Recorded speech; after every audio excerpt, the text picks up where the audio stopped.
A inicios de los años 40, el Ayuntamiento de Alcoy rehabilitó el edificio para destinarlo a usos culturales.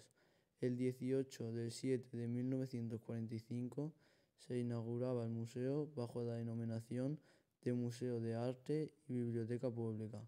Más tarde, en 1958, pasaría a llamarse Museo Arqueológico Municipal Camilo Pisedo Moltó, en memoria de su creador. En los últimos años, el edificio ha sufrido una completa rehabilitación interior, así como una notoria ampliación.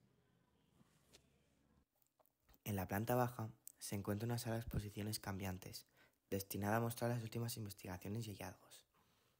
La actual exposición museográfica permanente presenta una selección de materiales arqueológicos ordenados temática y cronológicamente. También se encuentra abierta al público una biblioteca especializada.